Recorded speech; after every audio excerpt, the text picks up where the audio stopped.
I'm Jamie Pettitt, owner and operator of Viola Artisan Bakery. Today I'll be showing you behind the scenes of the bakery. So this is my little mixer. This is where we mix all our bread. All my bread is made with sourdough starter, so it's essentially just water, flour and salt. We try and source as many organic flours as we can and also use some locally grown grains and flours that are milled to order, so they're freshly milled for us. When we mix the dough, we let it prove in the boxes. By doing this over a long period of time, it develops a lovely flavour. Also helps to build up the strength in the dough, so we get those nice big loaves of bread coming out of the oven. What does it take for the proof?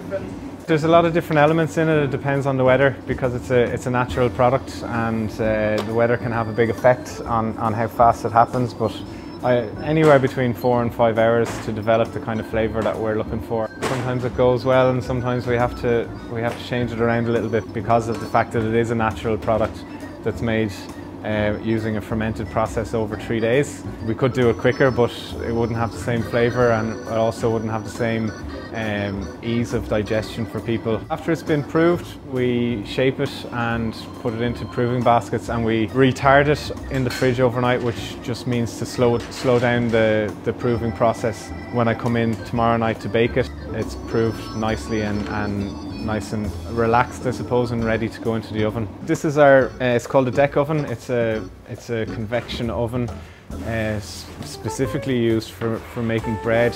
So if you look on the inside, we have our natural stone base on the bottom. It's almost like what you would think a pizza oven would be, so it's a stone baked bread. So at the moment I'm probably start most nights at midnight just to get the bread baked and cooled and wrapped and out for delivery to my wholesale customers. I start at 8:30 Friday night and I work all the way through the night in order to get to the market on Saturday. A bit restricted at the moment in how much we can bake, which just makes my nights longer. Long, rewarding nights. These are my proving baskets. Some people think that you bake the bread in these, but no. Put the bread into these to prove, so it gives it that stability, so that when it's proving, it holds its shape. When it's ready to go into the oven, you just carefully take the dough out of the proving basket, then put it directly onto the stone, and that gives my bread a particularly nice, hard crust. Some flours aren't suitable to bake that way because they don't have strong enough gluten, and they just pancake and come out very flat. They don't have the structure in the flour, the gluten structure to hold it up. But most of the breads you'd be adding strong white flour to give it that structure, and then you'd add other flours in on top of that to give it flavour. It would always be baked on the day that I'm selling it. I've had bread at home before that, you know, you could happily eat it for a week. You stick it in the toaster and it's beautiful after a week. I still find it very hard to beat when you cut it and it's still just a little bit warm out of the oven, and I think everyone else should have that option, not just me.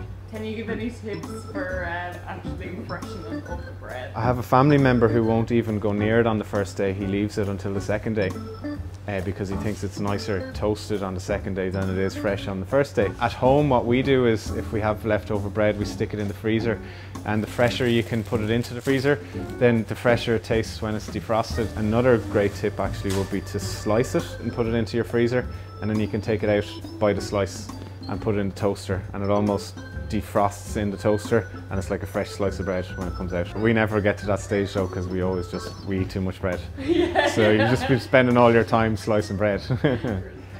Yola is something that is very unique to the southeast of Wexford. It's a language that used to be spoken here.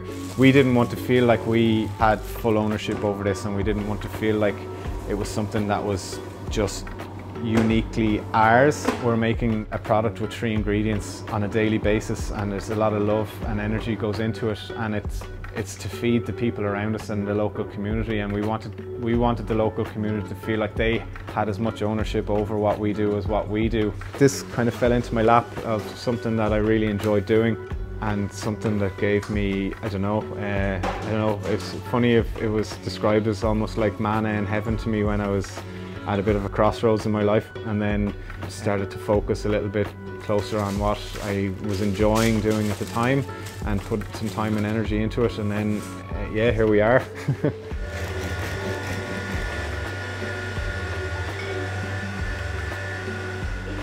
Cheers.